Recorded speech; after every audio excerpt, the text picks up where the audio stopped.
बिस्मिल्लाहिर्रहमानिर्रहीम, अस्सलाम वालेकुम, गुड मॉर्निंग पब्लिक, सुबह बखैर। मैं हूँ रुखमा इरफान मलिक और अब्दुर्रऊफ साहब मेरे साथ मौजूद हैं। अस्सलाम वालेकुम। बहुत ही मुबारक दिन का आगाज़ हुआ है, महीने का आगाज़ हुआ है, बिल्कुल रबीउल अव्वल का आगाज़ हुआ है। इसके बारे में अभी थोड़ी देर में तफसील से हम बात करेंगे कि रबीउल अव्वल का आगाज़ हमारे लिए, मुसलमानों के लिए इसकी अहमियत इतनी ज़्यादा है कि जिसकी अहमियत, जिससे ज़्यादा अहमियत शायद किसी और महीने की इतनी होनी नहीं चाहिए। रमजान अभी रौनकें भी लगेंगी ना, मिलाद शरीफ के भी सिलसिले स्टार्ट होंगे और एक ऑब्वियसली ईद मिलादुन नबी जो कि एक ईद ही है, उस हवाले से भी लोग जो हैं भरपूर तैयारियां करते हैं। इस पर हम तफसीलन भी बात करेंगे। इस हवाले से एक हुकूमत ने भी बड़ा ऐलान किया है कैदियों के लिए, वो हम तफसीलन डिस्कस करेंगे और हरमीत का रुख कर लेते हैं। अस्सलाम वालेकुम Harmeet, how are you?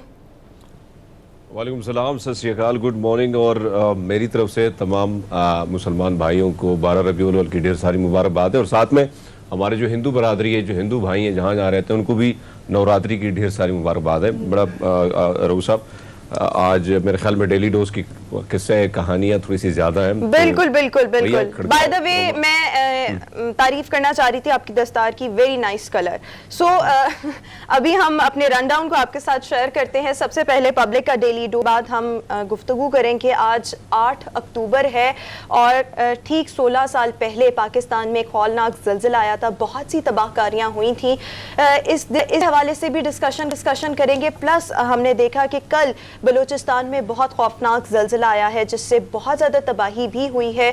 Health emergency नाफिज कर दी गई है बलूचिस्तान के मुख्तलिफ इलाकों में। सूरत हाल ताज़ा तरीन क्या है, इस पर भी आज हम शो में गुफ्तगू करेंगे। ये पहले आज की हमारी स्टोरीज हैं और साथ ही साथ हमारी सोसाइटी में ऑल ओवर द वर्ल्ड ही औरत का बहुत सा इस्तेसाल हम देखते हैं, बट हमारी सोसाइटी में विद इन पाकिस्तान औरत का इस्तेसाल किस किस रूप में होता है और इन चीज़ों को ऑब्वियसली इनका सोल्यूशन भी तो फाइंड आउट करना है ना, तो बेहतरी किस तरह से लाई जा सकती है। तफसीलन ये तमाम चीज़ें आज हम शो में डिस्कस करेंगे। डेली डोज के आगाज़ में सबसे पहले पूरे पाकिस्तानियों को और पूरी दुनिया में जहाँ मुसलमान बसते हैं रबीउल अव्वल बहुत बहुत मुबारक हो। और रबीउल अव्वल का चांद गुज़िश्ता रोज़ रोयत हिलाल कमेटी की जानिब से प्रॉपर इजलास हुआ इस्लामाबाद में। मौलाना अब्दुल खबीर आज़ाद की ज़ेर सदारत हुआ, जिसके बाद शहादतें मौसूल हुई और इस बात का बाकायदा तौर पर ऐलान कर दिया गया। और इसके साथ साथ अब जो 12 रबीउल अव्वल है वो 19 अक्टूबर बरोज़ मंगल को सेलिब्रेट की जाएगी और बहुत ही मुबारक महीना है, बहुत ही सादतों वाला, रहमतों वाला, बरकतों वाला महीना है।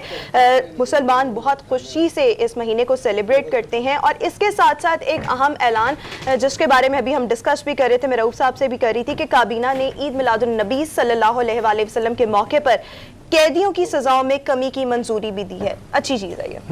हमने अभी जैसे जिक्र किया, रोमा ने भी जिक्र किया, बहुत ही मुबारक महीने का आगाज़ है और हम मुसलमानों के लिए ख़ास तौर पे ये महीना इससे ज़्यादा, और ख़ास तौर पे 12 रबीउल अव्वल का दिन, इससे ज़्यादा बाबरकत दिन नहीं कोई हो सकता। फ़ख्र इंसानियत रसूल अकरम सल्लल्लाहु अलैहि वसल्लम की वलादत हुई उस दिन पे और पूरा महीना सेलिब्रेट करना है मुसलमानों ने। बस यही है कि आप इबादतें करें, दुआएं मांगें, मुल्क की सलामती के लिए भी दुआएं मांगें, मुल्क की बेहतरी के लिए भी दुआएं मांगें। हम लोग ज़रा एक मुश्किल का शिकार हैं इस वक्त, फाइनेंशियली भी, वैसे भी मईशत के हवाले से, कोविड और जो कल ज़ल्ज़ला आया, तो अल्लाह ताला पाकिस्तान क्या पूरी दुनिया को इस तरह की नागानी आफात से महफूज रखे, आमीन। सर अगली स्टोरी की तरफ आए। जी बिल्कुल, अगली स्टोरी आज की हमारे पास ये है कि जनाब बैरून मुल्क मुकीम पाकिस्तानियों के लिए सोहनी धरती प्रोग्राम की मंजूरी दी गई है। अब ये प्रोग्राम है क्या, गुज़श्ता रोज़ इक़्तिसादी राबिता कमेटी का इजलास हुआ और इस हवाले से जो ऑब्वियसली हमारे ओवरसीज़ पाकिस्तानी हैं, अगर वो लीगल वे इस्तेमाल करें और विद इन पाकिस्तान जो भी उनके रिलेटिव्स या जिस भी हवाले से उन्होंने रकम भेजनी है, अगर वो एक लीगल प्रोसेस के ज़रिए भेजेंगे तो होगा क्या कि इससे बहुत से फ़वाइद आपको हासिल हो सकते हैं। सोनी धरती रेमिटेंस प्रोग्राम बेसिकली इसकी मंजूरी भी दी जा चुकी है और इस प्रोग्राम के तहत आपको बोनस पॉइंट्स मिलेंगे अगर आप लीगल प्रोसीजर के तहत पाकिस्तान में रकम भेजते हैं। और जो बोनस पॉइंट्स होंगे इसके एवज आपके जितने भी फ़ज़ाई टिकट्स होंगे उसमें आपको डिस्काउंट्स मिलेंगे, मोबाइल फ़ोन पर ड्यूटी, पासपोर्ट और इसके साथ साथ शनाख्ती कार्ड की फ़ीस पर रियायत और मराद भी हासिल कर सकते हैं। ज़बरदस्त इक़दाम है हुकूमत का, इक़दाम है। ख़ास तौर पर बैरून मुल्क पाकिस्तानी उनकी सर्विसेज को एक्नॉलेज किया गया है और बड़े अच्छे अंदाज में किया गया है कि वो जितनी ज़्यादा पैसे यहाँ पे भेजेंगे और ज़्यादा वो रेमिटेंस पॉइंट उनके होंगे। मैं दोहरा रहा हूँ भाई, रोमा वाली बात जो है, वो पॉइंट्स आप एंड कैश भी करवा सकेंगे। अगर आप मुस्तकिल तौर पे वापस आ जाते हैं तो वो आपको कैश की सूरत में वापस भी मिल जाएंगे। वो पैसे उसके। लेकिन बाकी जो है वो आपको सहूलियात मिलेंगी बहुत सारी, जिसका रोमा ने जिक्र किया। बिल्कुल। हरमीत का रुख करते हैं। हरमीत, जरा आप भी अपना कमेंट दीजिएगा ना, तहरीक इंसाफ की हुकूमत को इस हवाले से ऑब्वियसली अप्रिशिएट तो करना चाहिए। ओवरसीज पाकिस्तानियों की बदौलत यहाँ पे जो तरसीलात या जो सिस्टम है हमारा मईशत के हवाले से, एक रीढ़ की हड्डी उनको भी समझा जाता है। बहुत सारे पाकिस्तानी बाहर काम करते हैं, बहुत से ओवरसीज हैं। तो मैं समझता हूँ कि जितना भी उनके लिए आसानियां पैदा हो रही हैं, और खासकर वज़ीर इमरान खान साहब जो खुद बाहर रहे और उन्होंने देखा है सारी चीज़ों को बड़ी करीब से, तो मैं समझता हूँ कमाल के इक़दाम है, और जितनी भी रिलीफ उनको दी जाए तो अच्छी बात है भाई। बिल्कुल ठीक हो गया जनाब। इसी के साथ ही अभी हम अपनी अगली स्टोरी की तरफ जाएंगे। अगली स्टोरी ये है कि तालीमी इदारों को मामूल के मुताबिक खोलने की इजाज़त का फैसला दे दिया गया है। आज फ्राइडे है और मंडे से पाकिस्तान के तमाम तालीमी इदारे जो कि कोविड की वजह से वहाँ पर कुछ रिस्ट्रिक्शंस आई थी, कुछ इंस्टीट्यूट ऐसे थे जो बंद थे और कुछ ऐसे थे जहां पर 50% हाजिरी के साथ स्टूडेंट्स जा सकते थे, क्लासेस अटेंड कर सकते थे। सो अब एनसीओसी ने कहा है कि क्योंकि कोविड के केसेस में बहुत हद तक कमी आ रही है, पाकिस्तान बड़ा सक्सेसफुली इसको कंट्रोल कर रहा है।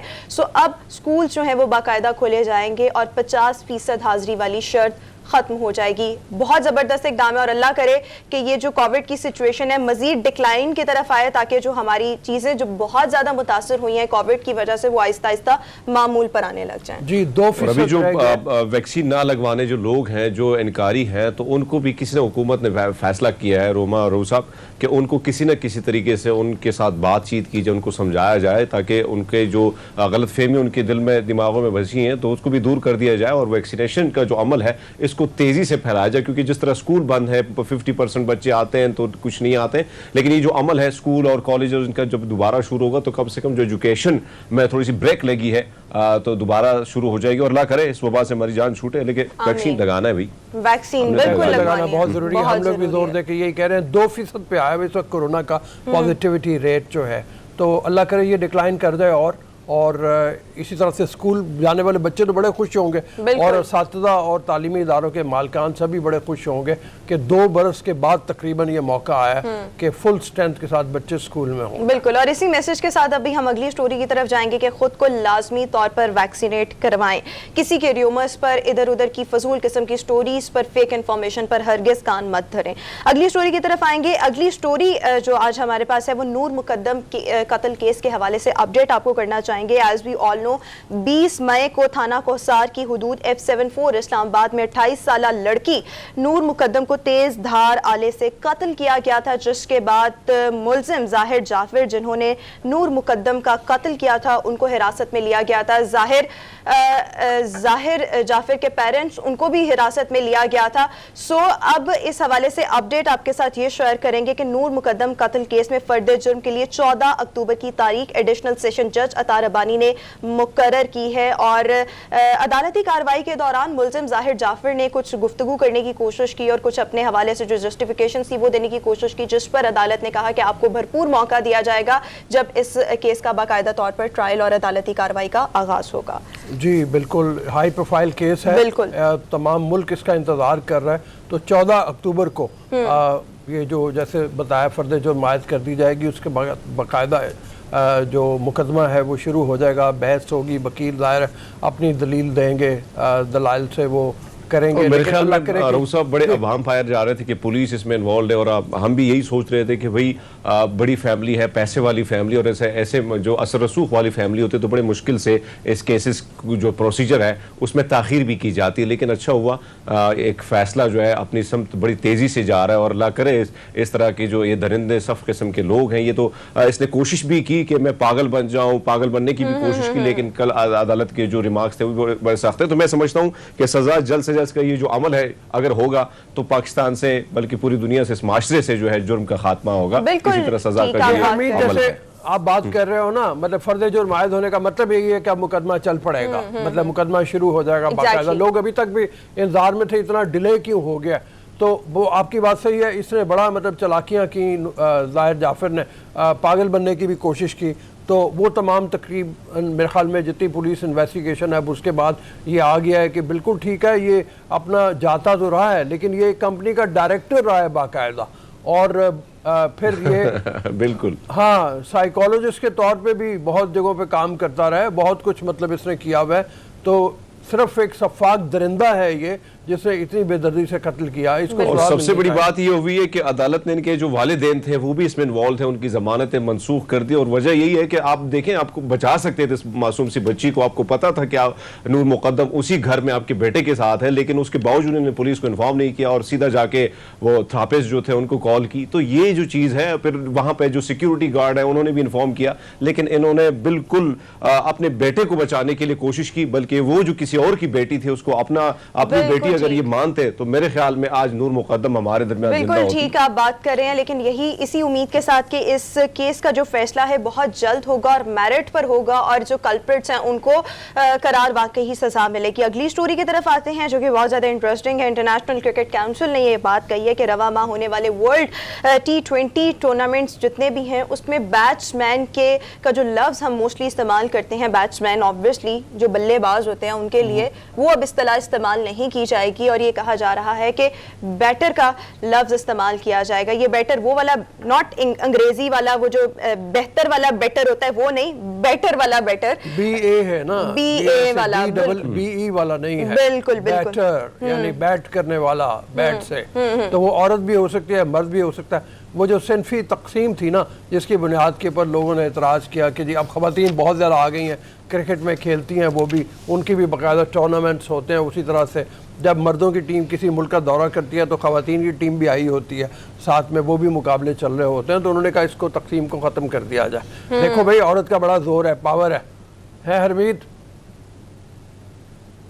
जी बिल्कुल, इसमें कोई शक नहीं और मेरे ख्याल में पावर होनी भी चाहिए। और साथ साथ में अगर हम बात करें तो जो क्रिकेट में इस्लाहात और दीगर चीज़ें आ रही हैं तो वक्त के साथ साथ चीज़ें बदलती भी जा रही हैं और काम होना भी चाहिए। मैं समझता हूँ एक अच्छा वो है। अच्छा, इसी के साथ ही अभी हम अगली स्टोरी की तरफ आएंगे। वो भी एक इंटरेस्टिंग किस्म की स्टोरी है। लाहौर के तमाम पब्लिक पार्क्स में स्टूडेंट्स के दाखिले पर पाबंदी आयद कर दी गई है और इसका सिर्फ और सिर्फ पर्पस ये है कि स्कूल्स में जो स्टूडेंट्स हैं उनकी हाजिरी को यकीनी बनाया जा सके। क्योंकि अक्सर देखने में आता है कि जो स्टूडेंट्स हैं वो बंक कर कर अपना जो टाइम है, वक्त है, वो बाहर गुजार रहे होते हैं, पार्क्स में चले जाते हैं। इवन मॉल्स में भी मैंने तो ऐसे बहुत से स्टूडेंट्स को देखा है। लेकिन फिलहाल ये रिस्ट्रिक्शन जो है वो पार्क्स के लिए लगाई गई है और ये कहा गया है कि 2 बजे तक की ये पाबंदी है और 2 बजे से पहले अगर कोई भी स्टूडेंट यूनिफॉर्म में आएगा तो उसको अपनी फैमिली के हमरा आना पड़ेगा। सो ये अच्छी चीज़ है, इसको भी हम अप्रिशिएट करते हैं। मेरे ख्याल में इवन ये मॉल्स वगैरह और जितने भी रेस्टोरेंट्स हैं वहाँ पर भी ये पाबंदी लगानी चाहिए ताकि कोई भी जगह ऐसी ना हो कि बंक मारकर जो स्टूडेंट्स हैं वो इधर उधर जा सके और टाइम अच्छा, तजवीज़ ये भी है कि वहाँ आके जो तस्वीरें देखो, ये बनाते हैं, अजीब सा वक्त होता है और बड़ा खूबसूरत दौर भी होता है स्कूल का। और छुपा छुपाई का ये जो गेम है हम भी खेला करते थे। हमारे वहाँ पे तो पार्क्स नहीं है देहात में, लेकिन एक कब्रिस्तान हुआ करता था जहाँ 2-3 दोस्त मिलकर वहाँ पे छुप जाते थे। जब छुट्टी हो जाती बैग उठा के घर चले जाते थे। फिर वहाँ पे जो पिटाई होती तो वह एक अलग सीन होता था। लेकिन हाँ, ये अच्छी बात है भाई, बहुत से हम स्टूडेंट देखते हैं जो आते हैं 12 बजे से पहले आ जाते हैं, ग्राउंड्स में बैठे होते हैं, तो अच्छी बात है। बिल्कुल अच्छी बात है। और जिन शरारतों का आप जिक्र कर रहे हैं ना, वो हर स्टूडेंट ही करता है, उनका भी मजा और ही होता है, बट ये कभी कभी अच्छी लगती हैं। सो पढ़ाई के मयार को बेहतर रखने के लिए इस तरह की रिस्ट्रिक्शंस बहुत जरूरी है। ये अच्छा इकदाम है। सर आप हाँ, मैं ये कह रहा था कि वो उसके साथ तजवीज़ ये भी है कि वहाँ पे जो वीडियोस बनाते हैं अपनी, उनसे पैसे लिए जाएं, उनको वीडियो बनाने की। हाँ, टिकटॉकर जो पहुंचे होते हैं पब्लिक पार्क्स में, उनसे मुफ्त में वो अब नहीं वहाँ पे कहा जाता है, ये तजवीज़ है, मुफ्त में आके वीडियोस नहीं बना सकेंगे। तो हरमीत, अगर आप जाओगे ना यूं करके कैमरा निकालोगे, बहुत ज्यादा स्नैक वीडियोस आजकल बना रहे हैं ना। को मैं इसलिए कहूंगा कि अगर टिकटॉक या इस किस्म की चीजें अगर कोई वीडियो बनाता है तो अच्छी बात है कि एक खूबसूरती जो है वहां की अगर आप पूरी दुनिया को दिखाते हैं, पूरी दुनिया को बताते हैं कि भाई बहुत सारे लोग हमारे बारे में, पूरी दुनिया जो है अलग चीजें भी पाई जाती है। लेकिन अब जब ये खूबसूरती एक शॉर्ट वीडियो के जरिए बाहर जाती है, कोई व्लॉग बनाता है, तो मेरे ख्याल में इस पर पाबंदी नहीं होनी चाहिए, बल्कि कुछ तरीकाकार कुछ रूल होने चाहिए। कोई तरीका होना चाहिए। जी, बंक नहीं मारना चाहिए। हाँ, बंक नहीं मारना चाहिए। लेकिन जिस तरह से मैं और हरमीत आजकल हम लोग स्नैक वीडियो पे काफी ज्यादा इन है और बहुत सी वीडियोस बनाते हैं, हरमीत इसकी हमने मुखालफत करनी है ये, क्योंकि हम बनाते हैं तो इसलिए ये काम नहीं होना चाहिए। मैं हमेशा जो है देखो, खूबसूरती को जो जाहिर बात है कि जहाँ पे आप जाएं, जहाँ पे आपको कोई चीज़ अच्छी लगे तो वो कैप्चर करना मेरे ख्याल में एक अच्छी चीज़ है, और पूरी दुनिया को बताना कि भैया यहाँ पे भी खूबसूरत पार्क है, ऐसा नहीं है। एग्जैक्टली, बट एनीवेज इसी के साथ ही हम अपनी अगली स्टोरी की तरफ आएंगे, और अगली स्टोरी हमारे पास ये है कि नोबेल इनाम की कमेटी के मुताबिक साल 2021 के लिए अदब का नोबेल इनाम तंजानिया के नावल निगार हैं अब्दुल रज़ाक, इनके नाम किया गया है। नौ आबादियाती असरात और पनाह गुज़ीनों के मसाइल पर ये गाहे बगाहे कलम अपना उठाते रहते हैं, और इनको इनकी खदमात के पेश नज़र नोबेल इनाम 2021 से नवाजा गया है। अच्छा, बहुत बड़ी, मैं कहता हूँ मुसलमानों के लिए ख़ास तौर पे खुशी की खबर है। तंजानिया के लिए तो है ही खुशी की खबर कि उनके मुल्क के एक अदीब को नोबेल प्राइज़ मिला है। अब तक मुसलमान ये दूसरे हैं जिनको नोबेल प्राइज़ दिया जा रहा है। 2006 में ओरहन पामूक तुर्की के जो थे मुसलमान पहले नावल निगार थे जिनको माय नेम इज़ रेड उनकी किताब का नाम था, जिसके ऊपर उनको नोबेल प्राइज़ दिया गया, और बड़ी ही शानदार किताब है। उसके अलावा आप अगर देखो इस्तांबुल उनका, स्नो उनका, वाइट कासल उनका, ये तमाम नावल उनके ओरहन पामूक के हैं। तो मैं उम्मीद करता हूँ कि ये आज शाम को जब हम जाएंगे ना रीडिंग्स पे या मुख्तलिफ जगहों पे, तो ये तंजानिया के ये जो अब्दुल रज़ाक हैं, ये देखिए आप किताबों के इनके नाम देख रहे हैं, गुनरा के पैराडाइज है इनकी किताब का नाम, ये बहुत ज़्यादा पॉपुलर हुई थी। बिल्कुल रोज़ साहब, बहुत अच्छी बात है, बल्कि दुनिया खुश होती है, दुनिया को फ़ख्र महसूस करती है। बड़ा अफसोस के साथ हम वो कौम है कि हमारे अगर किसी को नोबेल प्राइज़ मिला भी है तो हमने उसको साजिश करार दी है, और ये साजिश जो है तो ये उस चीज़ को भी कंट्रोवर्शियल बना देते हैं। बट बहरहाल फ़ख्र करना चाहिए अपने कौम के उन सपूतों पे जो मुल्क की आवाम की पूरी दुनिया की खिदमत करते हैं, और वो जो क्रेडिट है वो अपने आवाम के नाम कर देते हैं। अच्छा, सबसे ज्यादा इंटरेस्टिंग बात मुझे ये लगती है कि जब भी कोई ऐसी स्टोरी आती है तो सर का इतना वसीम मुतालिया और नॉलेज होता है कि मैं फिर खामोश होकर बैठ जाती हूँ। मतलब इतना कुछ सीखने को मिल रहा होता है। मेरे ख्याल में आप भी इसी खामोशी के साथ सुन रहे होते होंगे, क्योंकि आप जो चीजें बता रहे होते हैं वो मालूम नहीं होती इतनी। इससे पहले इनके नावल को मैन बुकर प्राइज़ भी एक मिला था इंग्लैंड का, और वो इंग्लैंड का बहुत बड़ा अवार्ड है, वो भी पहले से अवार्ड याफ्ता थे। ये अब्दुल रज़ाक ऐसे नहीं है कि अदब की दुनिया में कोई नया नाम है, तो बहुत बड़े एजाज़ात पहले लिए हुए हैं, और ये बहुत बड़ा एजाज़ है भाई। बिल्कुल ठीक हो गया। इसी के साथ अभी हम अगली स्टोरी की तरफ आएंगे, और जनाब मौसम सरमा के करीब आते ही शहर के हजारों बेघर लोगों की मदद के लिए 2 लंदन बसेस जो हैं वो चलाई जाएंगी। लंदन में बहुत से लोग ऐसे हैं जिनके पास रहने के लिए प्रॉपर जगह नहीं है, और उनके पास ऑब्वियसली आमदोरफ्त के वसाइल भी नहीं है। सो ऐसी 2 बसेस का आगाज़ किया गया है। जो भी लोग अफोर्ड नहीं कर सकते, एक जगह से दूसरी जगह ट्रेवल नहीं कर सकते, ये सर्विसेज प्रोवाइड की जाएंगी बसेस की जानिब से। अगर किसी बार्बर के पास जाना है, किसी डेंटिस्ट के पास जाना है, या कहीं और जाना है, बैंक सर्विसेज आपको चाहिए, इवन किसी कैफे में जाना है, और इसके अलावा भी और बहुत सी सहूलियात हैं, अगर आप वो अवेल करना चाहते हैं, तो ऐसे तमाम अफराद इन बसेस का सफर करके मुख्तलिफ जगहों पर जा सकते हैं। लंदन सर्विस का आगाज किया जा चुका है इंग्लैंड में। इसी के साथ ही अभी हम अगली स्टोरी की तरफ आएंगे, और अगली स्टोरी आज की हमारे पास ये है जनाब कि अली अमीन गंडापुर ने महंगाई का मुकाबला करने के लिए एक अजीब मंतक पेश की है। और हम ऑफ एंड ऑन देखते हैं कि पाकिस्तान तहरीक इंसाफ के जितने भी रहनुमा हैं वो महंगाई से नुबुरदासमा होने के लिए मुख्तलिफ सजेशंस जो हैं वो दे रहे होते हैं। अली अमीर गंडापुर साहब का ये कहना है कि अगर आप चाय में चीनी के 100 दाने डालते हैं, तो उसमें से 9 जो है वो ना डालें तो चाय तो आपकी तब भी मीठी रहेगी। तो बड़ी स्ट्रेंज सी एक मंतक है जो सामने आई है। सर देखिए जरा उनकी एक वीडियो कहना क्या है, चलें पहले चलकर वो भी देखते हैं कि वो क्या कह रहे हैं इस बारे में। एक चाय के चम्मच में 100 दाने डालता हूं, तो अगर 9 दाने कम हो जाएं, तो क्या अपनी कौम और अपनी बच्चों के लिए मेरी चीनी मुझे कम मीठी लगती है? हम इतने कमजोर हो गए हैं, हम इतने बेहिस हो गए हैं अपनी खुदमुख्तारी के लिए, अपने मुल्क के लिए, अपनी नस्ल के लिए हम इतनी कुर्बानी नहीं कर सकते। अगर 9% इन्फ्लेशन है, मैं 100 निवाले खाता हूं आटे के, तो अगर 9 निवाले कम खा लूं तो अपनी कौम के लिए मैं 9 निवालों की कुर्बानी नहीं कर सकता। अगर मैं अच्छा, अब मसला ये है, I think I should clap। अच्छा रोज़ साहब, मतलब ये क्या बात वैसे बड़ा मुश्किल होगा सुबह एक दाना डालना फिर गिनना। अच्छा, इसके लिए बड़ा सूखा है, शहद थोड़ा सा शहद का घूंट डाल दिया, मीठी चाय पी ली, क्योंकि जारी बात है शहद रखते भी साथ में। तो मैं समझता हूँ कि इस लॉजिक से क्या ये अजीब जब मंतक खुद है। पेट भरा हो तो आपको लगता है कि पूरी दुनिया सही ठीक ठाक जा रही है, बट सर, कुछ लेकिन आप जाके मैं पूछे, मैं यकीन माने जब भी झोंपड़ियों में जाता हूँ, जब मैं रास्तों पे गुजरता हूँ, ट्रैफिक लाइट पे गुजरता हूँ, तो हर गरीब की आह, वो जो भूखा पेट है, वो जो निकला हुआ है, बेचारे रोटी के लिए तरस रहे, और ये कहते हैं भैया 9 दाने खाओ, 10 दाने खाओ। क्या ये हमारे लॉजिक होती है भाई। अजीब गरीब किस्म की मंतक सामने आती है। वो बिल्कुल मुझे इंग्लैंड का एक वाकया याद आ रहा है, मतलब लतीफ़ा सा भी है कि वो क्वीन को आके कहते शिकायत की लोगों ने बहुत ज़्यादा कि जी गुर्बत बहुत ज़्यादा है, लोग रोटी नहीं खा सकते। तो उसने कहा कोई बात नहीं, रोटी नहीं खा सकते तो बिस्किट खा लें, केक खा लें। तो ये बिल्कुल अच्छा, हमारे प्रोड्यूसर साहब कह रहे हैं कि हमारे पास गालिबन शौकत यूसुफ जई साहब की भी एक ऐसी ही वीडियो है, मंतक है, वो भी ब्रेक के बाद एक बार फिर से शो में आपको खुश आमदीद कहेंगे। व्यूअर्स, आज 8 अक्टूबर है और ठीक 16 बरस पहले 8 अक्टूबर 2005 को क़यामत खेज़ ज़लज़ला आया था और पूरे पाकिस्तान में आया था। और इस ज़लज़ले की अगर शिद्दत अगर आप लोगों को याद हो तो 7.6 शिद्दत थी इसकी और बहुत सी तबाहकारियाँ हुई थी। स्पेशली अगर हम इस्लामाबाद का वो मार्गला टावर याद करें और पाकिस्तान के जो नॉर्दर्न एरियाज़ हैं, स्पेशली अगर बालाकोट को देखें, आज़ाद कश्मीर, सबसे ज़्यादा तबाहकारियाँ यहाँ पर हुई थी और पूरे के पूरे जो टाउन्स थे वो मतलब सफ़ाई हस्ती से कहें कि मिट गए थे। उस वाक़े के ये अगले दिन पहुंच गया था वहाँ पे। पहले बाग के इलाके में गया, बाग से फिर हम सफ़र करते हुए हम जिस चैनल के लिए काम कर रहे थे वो चैनल ने मुझे कहा कि आप टीम लेके फौरी तौर पे पहुँच जाओ वहाँ पे।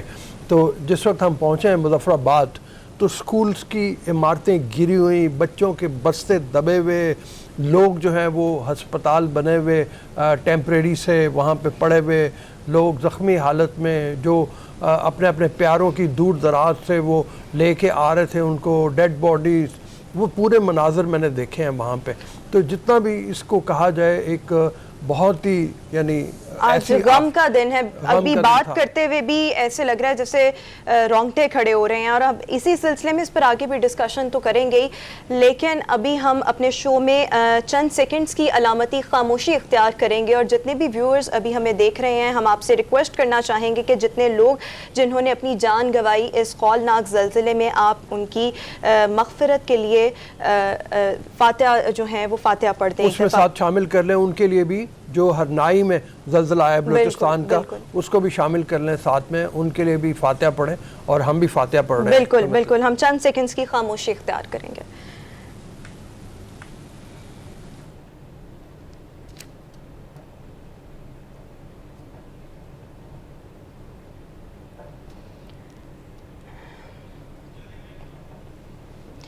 ठीक, तो हम जिक्र कर रहे थे 8 अक्टूबर 2005 के ज़लज़ले का। और सर अभी भी बहुत से आपको शायद ऐसे लोग मिले, मेरी कुछ लोगों से मुलाकात हुई जो इस ज़लज़ले में ज़ख्मी हुए थे और वो ताहाल चलने फिरने से कासिर हैं। अगर अभी भी हम नॉर्दर्न एरिया सवात वगैरह मालम जब्बा का रुख करें तो वहाँ पर अभी भी जो वहाँ के मकामी लोग हैं वो बताते हैं कि ये फ़लाँ इमारत है और इसका मलबा नहीं उठाया जा सका था और अभी भी नहीं उठाया जा सकता, मुमकिन नहीं था, तो शायद अभी भी इसके नीचे लोग दबे हुए हों। यानी अभी भी ये सूरत हाल है। मेरे ख्याल में पाकिस्तान की तारीख में इतना बदतरीन ज़लज़ला शायद पहले कभी ना आया और अल्लाह करे कि दोबारा भी कभी ना आए। इवन पूरे मतलब पूरी दुनिया में इस तरह का खौफनाक ज़लज़ला कभी ना आए। हरमीत का रुख करेंगे because he belongs to Swat, तो वो हमें सिचुएशन जो है वो वहाँ की बता सकते हैं।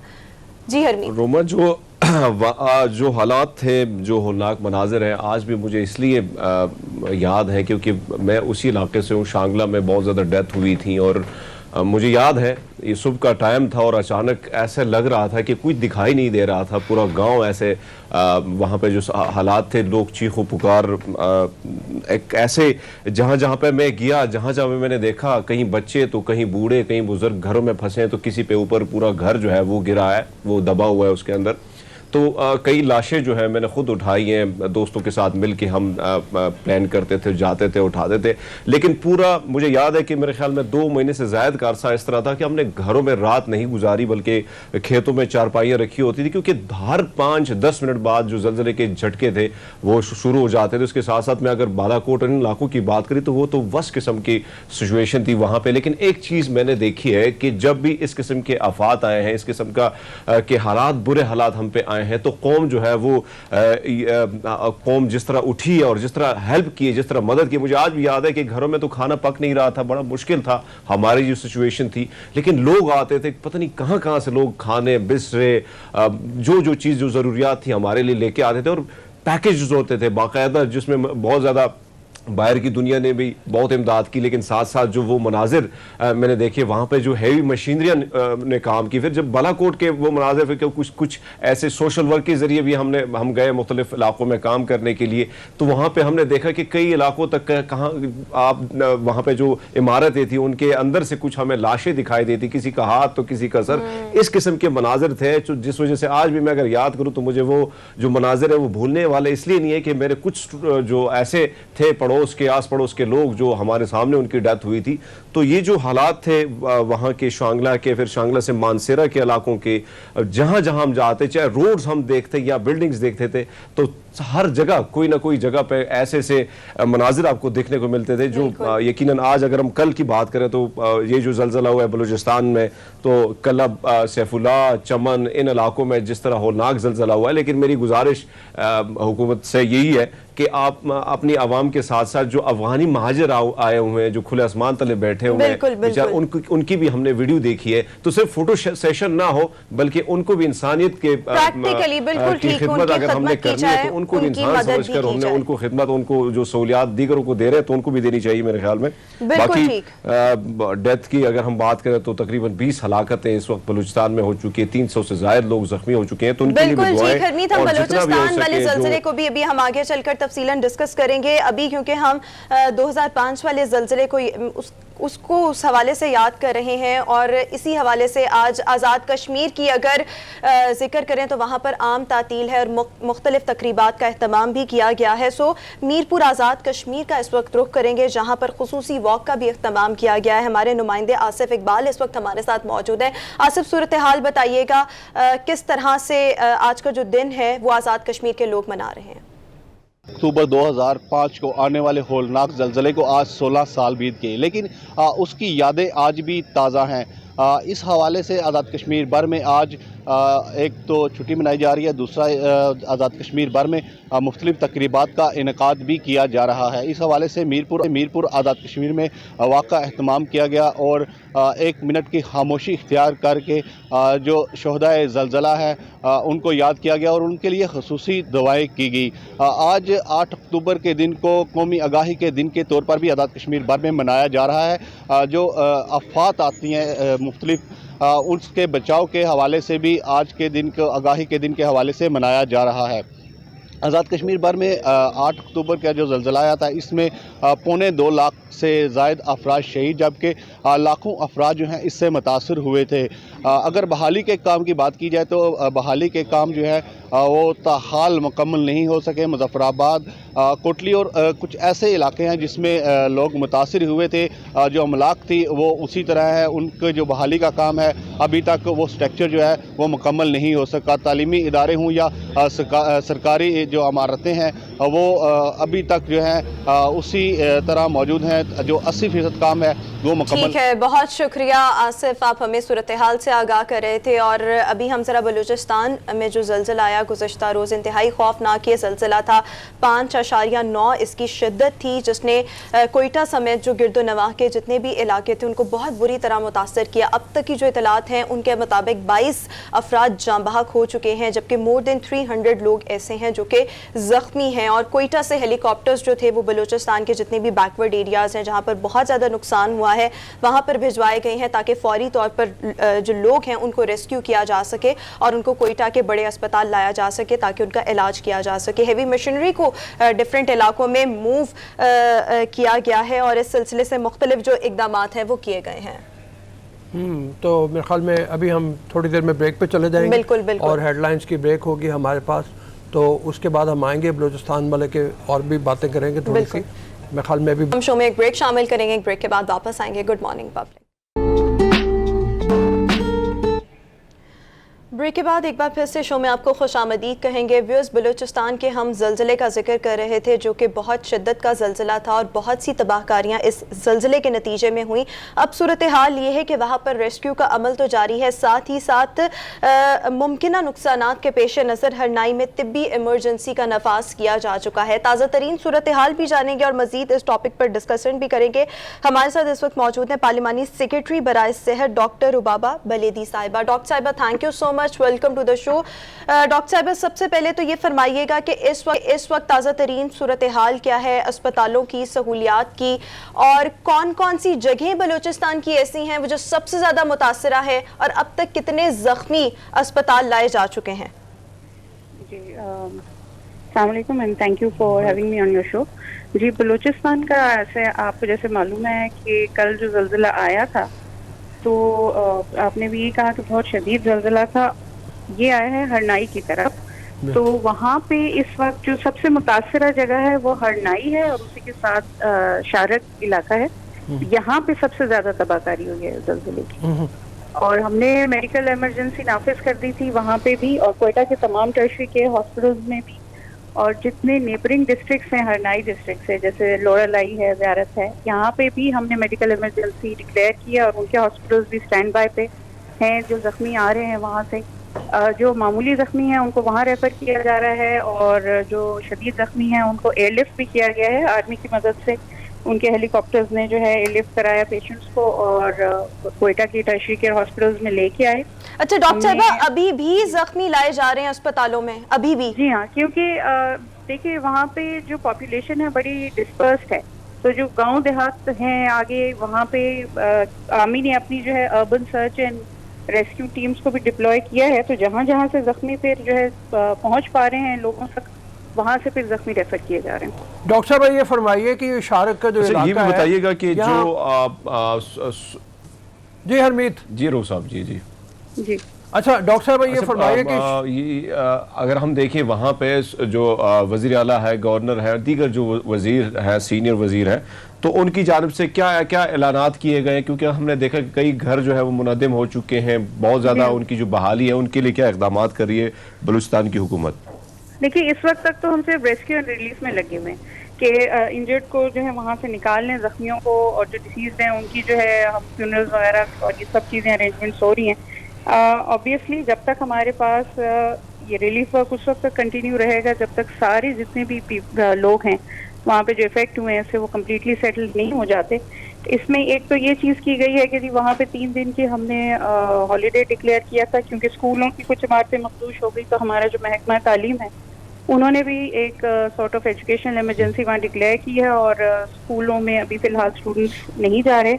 3 दिन का वहाँ उन्होंने किया ताकि जब तक असेसमेंट होती है स्कूल बिल्डिंग्स की तब तक वहाँ क्लासेस कंडक्ट नहीं करेंगे। बाकी जो भी ज़रूरत जहाँ पड़ेगी रिलीफ की और रिहेबिलिटेशन के हवाले से अगर आप कह रहे हैं, तो ये 2-3 दिन तो हमें सिर्फ रेस्क्यू और रिलीफ में ही लग जाएंगे। इसके बाद इंशाल्लाह ताला जो रिहेबिलिटेशन है वो whatever possible in our available resources, तो वो हम बिल्कुल उनके लिए करेंगे।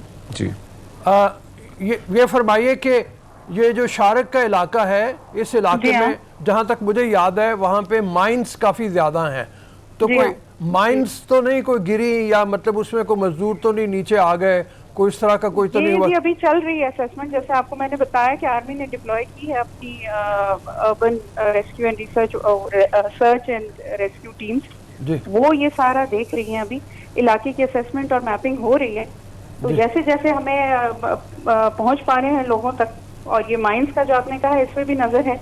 फिलहाल अभी तक ऐसी कोई हमें इत्तला नहीं मिली कि कोई माइंस में लोग फंसे हैं, बट यू नेवर नो कि इन चीज़ों में पहुंचने में थोड़ा टाइम भी लग जाता है, but we are trying to do कि जितना जल्दी मुमकिन हो हम ये रिलीफ वर्क अपना कंप्लीट कर लें। ठीक है डॉक्टर साहबा, ये आप एस्टिमेटेड बता सकती हैं एस्टिमेशन के साथ कि कितना वक्त लगेगा मलबा मुकम्मल तौर पर हटाने में, इसमें कितना वक्त लगेगा, और अब तक जो ज़ख्मी लाए गए हैं बलूचिस्तान के मुख्तलिफ अस्पतालों में उनकी हालत कैसी है, इस हवाले से भी ज़रा बताइएगा। कल तक देखें जी हमारे पास कोई 160-170 पेशेंट्स ऐसे आए थे जिनको थोड़ी बहुत तिब्बी इमदाद की ज़रूरत थी, वो वहीं हरनाई सिविल हॉस्पिटल में ही उनको ट्रीटमेंट करके फारिग किया गया। ठीक है। तकरीबन 25 लोग ऐसे थे जो फेटल इंजरीज के साथ थे जिनको कोयटा रेफर किया गया, उसमें 8-9 पेशेंट CMH बाकी जो है हमारा सिविल हॉस्पिटल क्वेटा और ट्रॉमा सेंटर वहाँ पे रेफर किए गए। उनमें से कुछ की हालत स्टेबल हो चुकी है और कुछ जो है अभी भी अंडर ऑब्जर्वेशन और ट्रीटमेंट है। 300 प्लस का कल हमारे पास एक फिगर था इंजर्ड का, तो ठीक है। वो ट्रीटमेंट जो है जारी है। इसमें बहुत सारे जैसे मैंने आपको शुरू में बताया था कि हमने कुछ लोरालाई और कुछ जो है वो ज़ियारत की तरफ भी हमने डाइवर्ट किए थे पेशेंट्स जिनको इतनी ज़्यादा फेटल इंजरीज नहीं थी, तो वहाँ के एमएसएस और वहाँ के डीएचओस को भी अलर्ट कर दिया गया था, उन्होंने उनको ट्रीटमेंट दी। तो प्रीलिमिनरी ट्रीटमेंट के ठीक बाद है, आई थिंक इलाज मुआवजा अभी जारी है और जख्मियों को मुख्तलिफ अस्पतालों में रेफर भी किया जा रहा है। बहुत शुक्रिया डॉक्टर साहिबा हमारे साथ मौजूद थी, बलूचिस्तान की सूरत हाल से हमें आगाह कर रही थी। अभी हम शो में अपनी एक स्टोरी शामिल करेंगे विच इज़ वेरी इंटरेस्टिंग। हम पहले रऊफ साहब देखते थे गली मोहल्लों में कमेटियाँ डलती थी, अभी भी डलती हैं, और स्पेशली जो खवातीन है जिसने किसी बेटी की शादी करनी है, घर बनाना है किसी ने, या वैसे सेविंग्स करनी है, तो वो गली मोहल्ले की खाला मासी होती थी, वो कमेटी डाल लेती थी। और अगर मर्दों की बात की जाए तो वो जहाँ काम काज करते थे मार्केट्स वगैरह में कमेटियाँ डाली जाती थी। बट अब ये ट्रेंड जो है वो बदल रहा है, जिस तरह से हर चीज़ में हम जिद्दत देख रहे हैं, इस तरह से कमेटियों में भी डालने के अंदाज में भी एक जिद्दत आती जा रही है, और अब डिजिटल कमेटियाँ डलती हैं। अच्छा, ये अब कमेटियाँ डलती किस तरह से हैं, इस पर अभी हम आपको बताएंगे, अभी खुद भी जानेंगे, बिकॉज हमें भी नहीं पता। हमारे साथ इस वक्त मौजूद हैं डायरेक्टर उड़ान माजिदा मलिक साहिबा। Thank you so much Majida, welcome to the show. Majida, बताइएगा ज़रा सबसे पहले ये डिजिटल कमेटी, ये कॉन्सेप्ट आया कहाँ से, और अगर कोई भी इंटरेस्टेड हो डिजिटल कमेटी डालने में तो what would be the process, right process? वालेकुम, मुझे थोड़ी सी आवाज़ में परेशानी हो रही है बट मैं कोशिश करती हूँ। तो उड़ान का जो concept, Majida, I would like to request you, आपके टीवी का वॉल्यूम बहुत ज़्यादा है, इसको थोड़ा सा डाउन कर दें ताकि आप हमें क्लियर सुन पाएं। ओके, अभी आपको बेहतर फील हो रहा है? जी बिल्कुल बेहतर है। ठीक है, तो मैं जो उड़ान का कॉन्सेप्ट है वो स्टार्ट हुआ था 2018 में एक क्वेश्चन के साथ कि पाकिस्तान में लोग रिसर्च सेविंग्स कैसे करते हैं। ठीक है, उस पर हमने रिसर्च की और हमें पता चला कि पाकिस्तान में ज़्यादातर लोग 40% लोग सेविंग करते हैं कमेटी के जरिए, स्पेशली खवातीन। बिकॉज खवातीन, जैसे आपने खुद बताया है कि खवातीन किस तरीके से अपनी बचत कर पाती हैं। अगर उनको बच्चों को स्कूल भेजना है, बच्चों की तालीम के लिए, शादी के लिए, आप देखें कि जो मेजॉरिटी घर है वहाँ पर खवातीन होती हैं जो इन सब चीज़ों के बारे में प्लानिंग करती हैं, और उनकी सेविंग का जो जरिया है वो कमेटी के जरिए है। तो हमने इस चीज को उठाकर हमने कहा कि कमेटी के जो प्रोडक्ट है इसको डिजिटल किया जाए, इसको बढ़ाया जाए, एक जगह हो, एक सेफ और सिक्योर मेथड हो कमेटी करने के लिए। तो हमने एक ऐप बनाई। उस ऐप में होता यह है कि उड़ान के थ्रू आप खवातीन आ सकती हैं, वो कमेटी के लिए अप्लाई कर सकती हैं। उनको 5 महीने की चाहिए, 10 महीने की चाहिए। अगर वो वेरीफाई हो जाती हैं तो उसके बाद उनको वो कमेटी दी जाती है, उनको ऐड किया जाता है एक डिजिटल कमेटी में।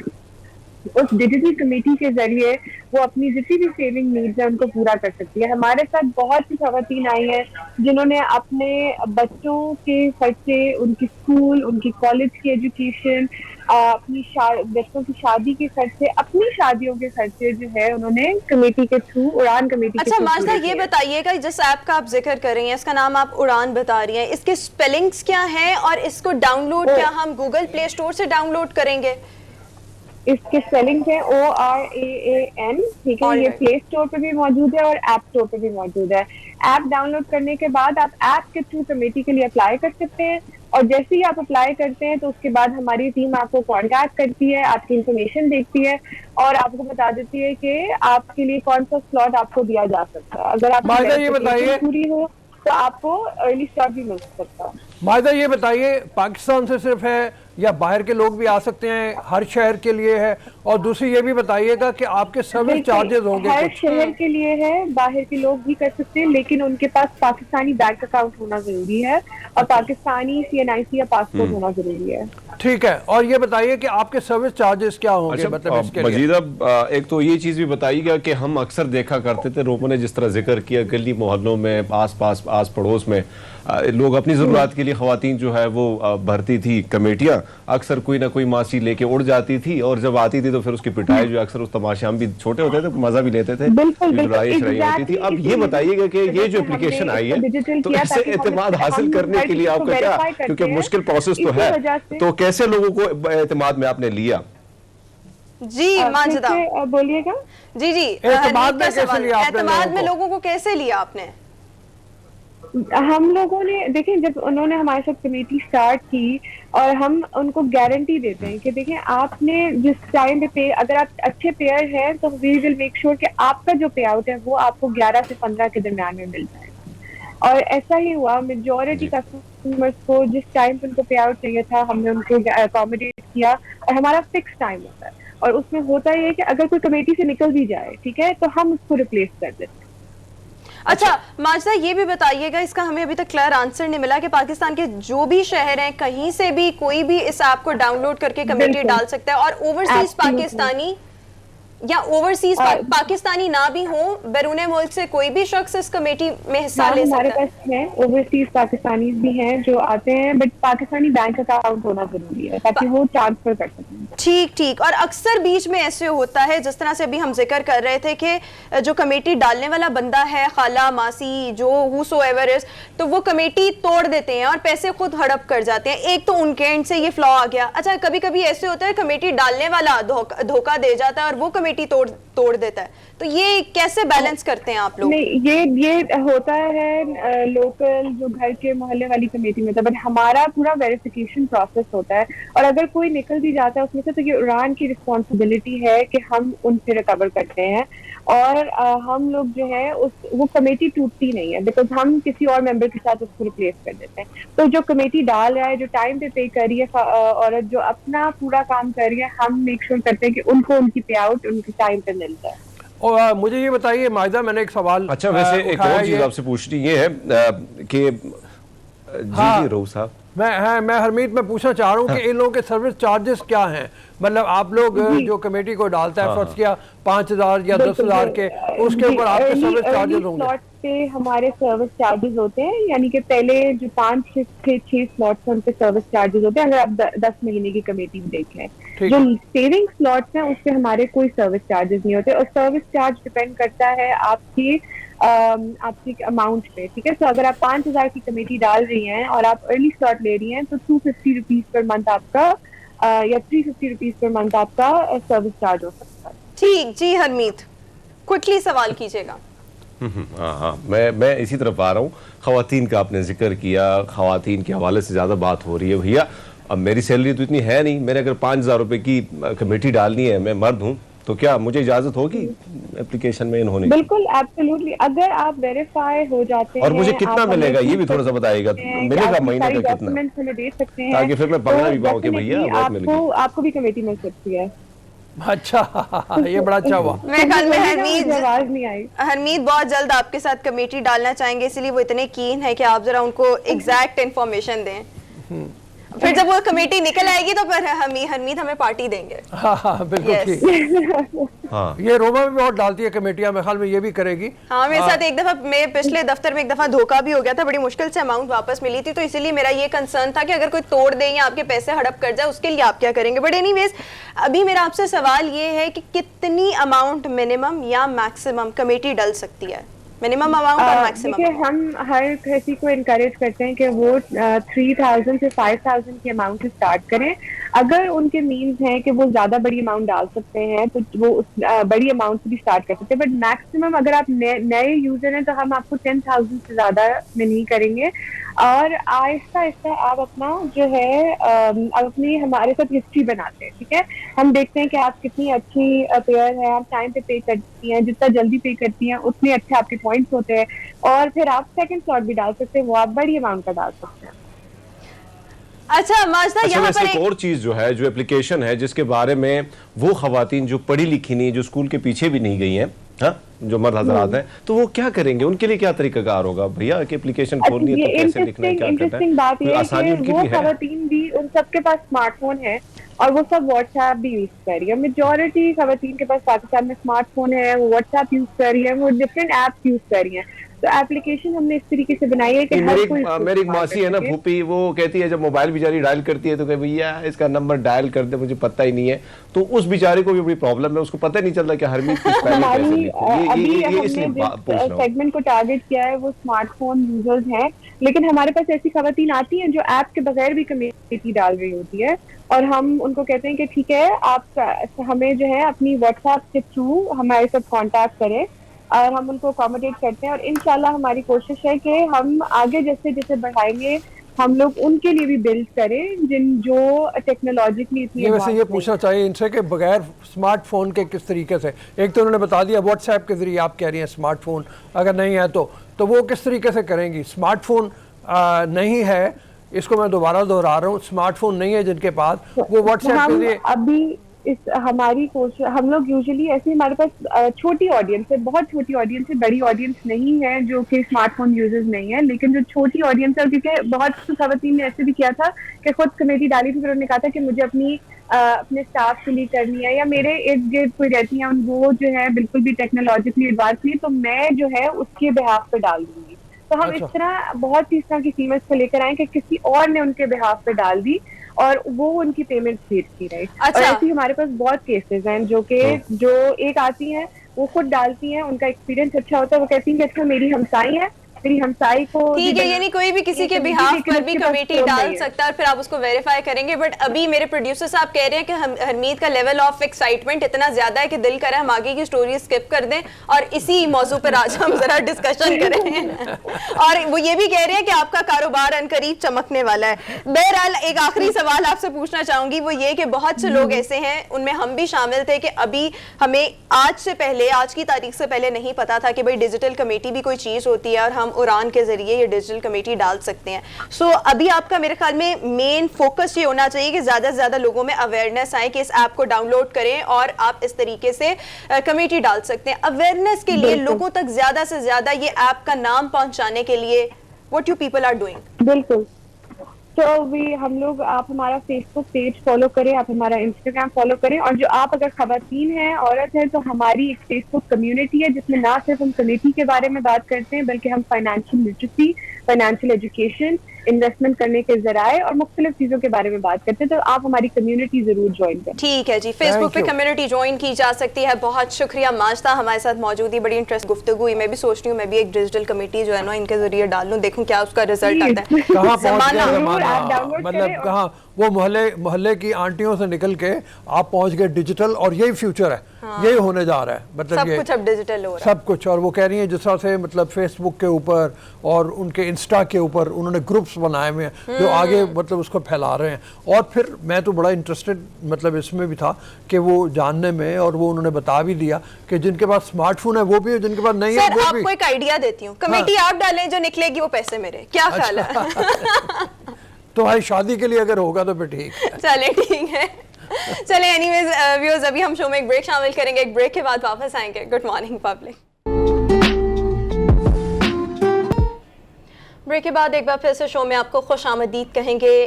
सबसे खूबसूरत परिंदा कौन सा है बताएं? सबसे खूबसूरत परिंदे तो बहुत से बहुत से हैं, उनमें एक लेकिन जिसका भी हमने जिक्र कर, बगले की तरह का जो सबसे ज्यादा खूबसूरत परिंदा है हरमीत उसका से पूछे पूछो। कौन सा है? मैं ख्याल में हरमीत से पूछते हैं पहले। हरमीत, बगले की तरह का सबसे खूबसूरत परिंदा कौन सा हो सकता है? सफेद और गुलाबी रंग का।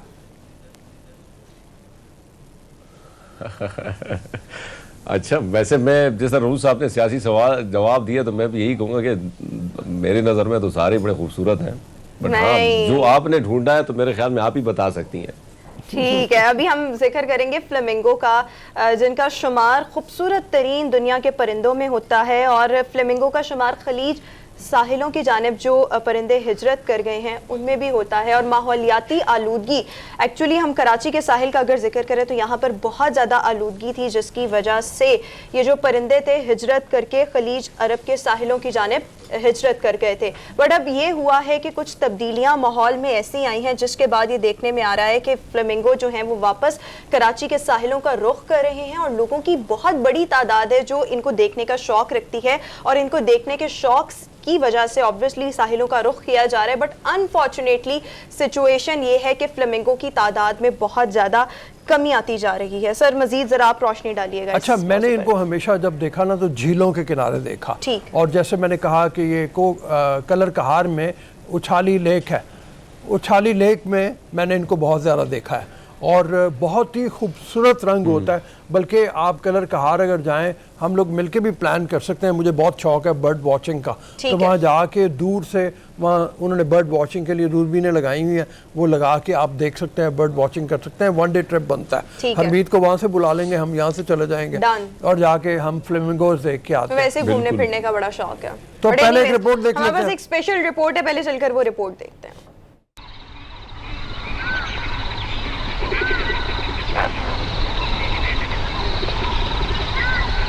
झील के छिद्रे पानियों में खुराक तलाश करते ये गुलाबी परिंदे फ्लेमिंगोज हैं। इनका शुमार दुनिया के खूबसूरत तरीन परिंदों में होता है। सफ़ेद और गुलाबी रंगों के साथ दिल मोह लेने वाले फ्लेमिंगोज का शुमार खलीज गरबी के साहिलों की जानिब हिजरत करने वाले सबसे बड़े खूबसूरत और मशहूर तरीन परिंदों में होता है। बगले नुमा ये फ्लेमिंगोज कम गहरे पानी वाली जगहों में रहना पसंद करते हैं। कराची की साहिली पट्टियों के करीब इंसानी सरगर्मियों, माहौलियाती आलूदगी की वजह से ये हिजरत कर चुके थे, लेकिन अब मौसमियाती तब्दीली की वजह से इन्होंने दोबारा कराची का रुख किया है। अफसोसनाक बात यह है कि अगरचे लोगों में फ्लेमिंगोज को देखने का रुझान बढ़ रहा है, ताहम इसकी तादाद में कमी आती जा रही है। इसकी वजह मुताद्दिद पहलुओं पर मुश्तमिल है। इनमें मैंग्रोव जंगलात का ना होना और समंदरों के साहिलों को गहरा बनाना है, जिसके सबब इन परिंदों की बका और ग़िज़ा की फराहमी के मुनासिब मकामात कम हो रहे हैं। लिहाजा अब फ्लेमिंगोज के झुंड महदूद मकामात पर दिखाई देते हैं, जबकि माजी में ये बहुत ज़्यादा फैले नजर आते थे। तो ये परिंदे तो बहुत खूबसूरत है, मैंने पहली दफ़ा देखे हैं। आज से पहले मैंने जब भी फ्लेमिंगो देखा तो वो रऊ साहब एक सॉक्स पहनते हैं, उसके ऊपर फ्लेमिंगो बने होते थे, तो मैं उस पर ही देखा था, बट आज इस तरह भी देख लिया। तो इसकी जो एक बहुत बड़ी वजह है, एक तो माहौलियाती आलूदगी जैसे हमने कहा, जिसकी बुनियाद के ऊपर ये यहाँ से चले गए थे, और एक तिमर जिसको कहा जाता है, उसके जंगलात की कमी है। मैंग्रोव फॉरेस्ट, बिल्कुल मैंग्रोव फॉरेस्ट को बड़ी बेदर्दी से काटा गया पिछले काफी अर्से में, और उसकी वजह से आबादी बड़ी तेजी से बढ़ रही है। और ठट्टा के इलाके में करीब जो किंजर झील आती है, अंदरूनी सिंध के मुख्तलिफ इलाकों में पगडंडिया जो है या किंजर झील की मैं बात करूँ, बड़ी गहरी झील है, तो वहाँ पे अक्सर हम कराची में जब हुआ करते थे तो अक्सर वीकेंड में वहाँ पे चले जाया करते थे, तो वहाँ पे भी हमें ये नज़र आते थे। लेकिन आपकी बात दुरुस्त है, जिस तरह वो मुख्तलिफ फैक्ट्रियाँ आई हैं, फिर इंसान ने जिस तरह नुकसान पहुँचाया यहाँ पे समंदरों को, दरियाओं को, जिस तरह हम वहाँ पे केमिकल की जो भरमार है, तो उससे यही मौसमियाती तब्दीलियों की वजह से भी जो जितने भी चरिंद परिंद थे वो अपनी जगह तब्दील करते नजर आ रहे हैं। लेकिन बड़ी खूबसूरती है ये कुदरत की तरफ से। अहमद अली रिजवी हमारे साथ मौजूद है, चेयरमैन वाइल्ड लाइफ क्लब। इनसे चल के बात करते हैं। अस्सलाम वालेकुम जनाब। हेलो, अस्सलाम वालेकुम जी। सर फरमाइएगा, ये जो फ्लेमिंगो की वापसी हुई है। अस्सलाम वालेकुम। वालेकुम अस्सलाम। अहमद साहब, आप हमें सुन पा रहे हैं? आवाज ठीक आ रही है? मैं सुन रहा हूं आपको। अच्छा ठीक है, ये फरमाइएगा कि एक तो ये हो गया कि मैंग्रोव फॉरेस्ट में बहुत कमी आई है, और उसके अलावा आलूदगी बहुत ज़्यादा है, और क्या कॉजेज़ हैं इन परिंदों के कम होने की? और अब अगर थोड़ी सी तादाद बढ़ी है तो क्या वाकई सिंध फॉरेस्ट डिपार्टमेंट ने काम किया है, तिम्बर के जंगलात बड़े हैं, कोई आलूदगी कम हुई है?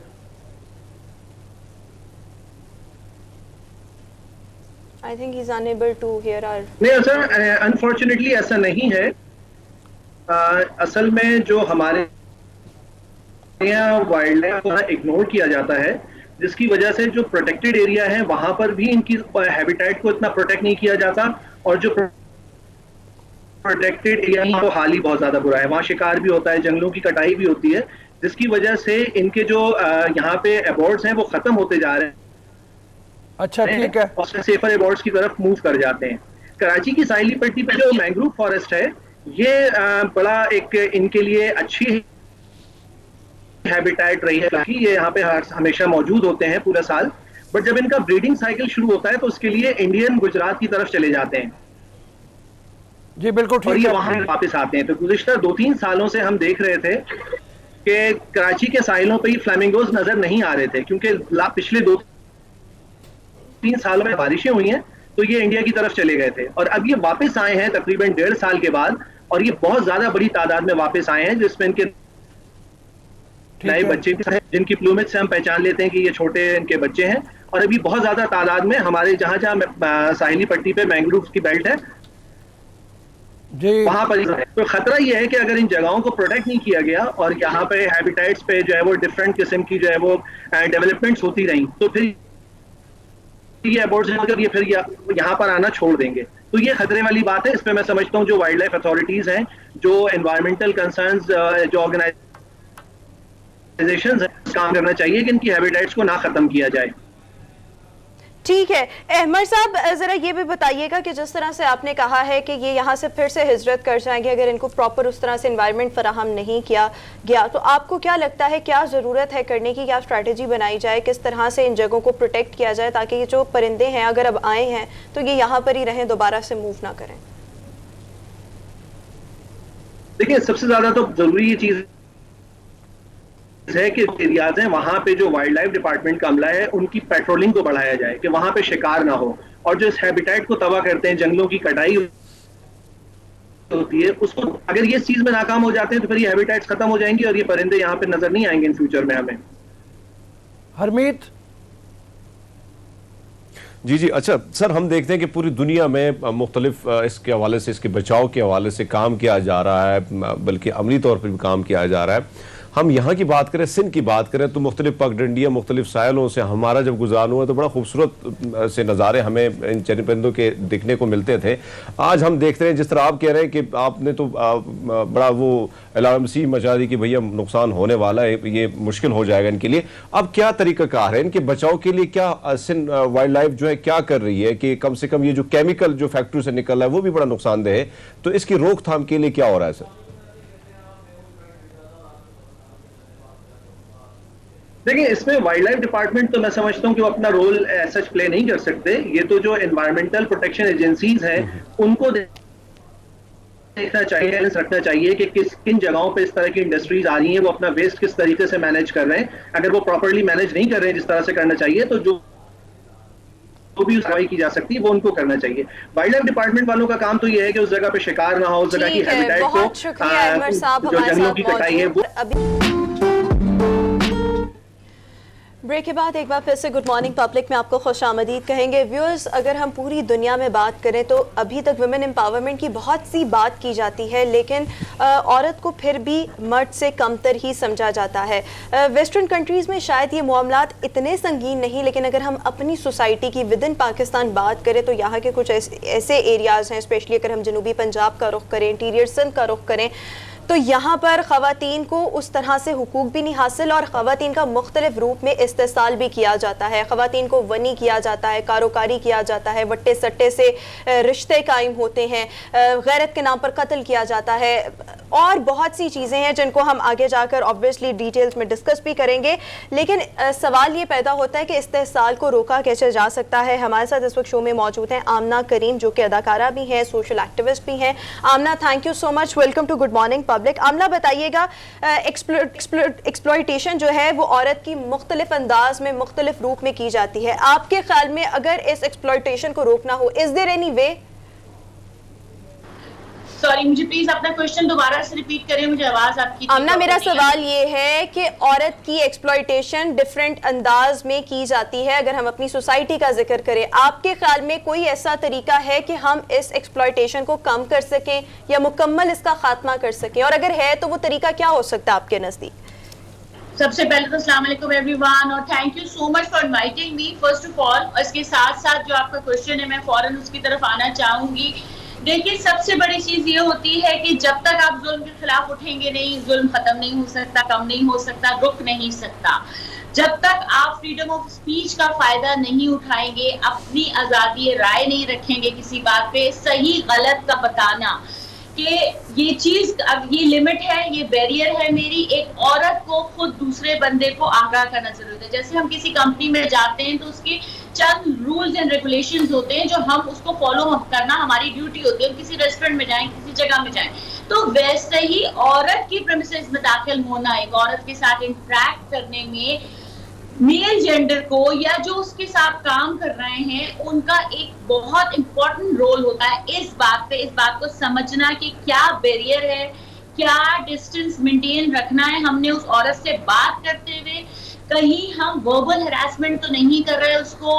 अगर फिजिकल हम समझते हैं कि केस बहुत अल्लाह माफी गॉन केस पे चला जाए, रेप केस हो जाए या कुछ वर्स कम वर्स हो जाए, किडनैप हो जाए औरत, तो हम समझते हैं, क्योंकि हमारे एक बात कही जाती है जो बड़ा अजीब सा वर्ड है कि अभी तक कुछ हुआ तो नहीं ना, हो जाए तो फिर देखते हैं। तो यार आप क्यों वेट करते हैं हादसा होने का? उससे पहले क्यों नहीं आप मेजर सेट करते कि ऐसा कोई चीज हो ही ना। जी आमना। जी बिल्कुल ठीक, आपने बता दिया कि किस तरह से एक्सप्लॉयटेशन जो है वो मुख्तलिफ अंदाज में की जाती है। इसके अलावा आमना, अगर हम ये एस्पेक्ट भी देखें, अगर हम अस्पतालों की सूरत हाल देखें, वहाँ पर दिन रात जो है वो नर्सेस काम करती हैं, उनकी उजरत उस तरह से नहीं होती। और इसके साथ आमना से फिर किसी वक्त बात कर लेंगे, हमारे पास अभी बात करेंगे, बहुत तफसील से इनके साथ बात की जरूरत है, हमारे पास टाइम अभी नहीं है। तो बात यह है कि इस्तेसाल है मुआशरे में, जब तक कि ये फ़र्क ख़त्म नहीं होगा कि हम औरत को बराबरी का हक़ नहीं देंगे, उसको एजुकेशन नहीं देंगे, और उसके साथ साथ मर्द का जो एजुकेशन का उसका माइंड का सेटअप है उसको तब्दील नहीं करेंगे, ये इस्तेसाल ख़त्म नहीं हो सकता। जितनी तरबियत औरतों की होनी चाहिए उतनी तरबियत मर्दों की भी होनी चाहिए, बल्कि मेरे ख्याल में एक स्टेप ज़्यादा ही होनी चाहिए, एक स्टेप शायद ज़्यादा ही होनी चाहिए। बहरहाल हमने एक्सप्लॉयटेशन को रोकना है। इसके इस्तेसाल भले किसी का भी हो, मेरे ख्याल में मर्दों का भी होता है मुख्तलिफ अंदाज में, but we need to stop it. और हमें इसको संजीदगी से लेकर इसके लिए प्रॉपर हमारी एक थॉट प्रोसेस जो है उसको मतलब देखना चाहिए कि किस तरह से हम एक्सप्लॉयटेशन को रोक सकते हैं। व्यूअर्स, इसी के साथ ही हमारा आज का शो अपने इख्तिताम को पहुंचा। अपना बहुत सा ख्याल रखिएगा, हमें दीजिए इजाज़त, अल्लाह हाफ़िज़।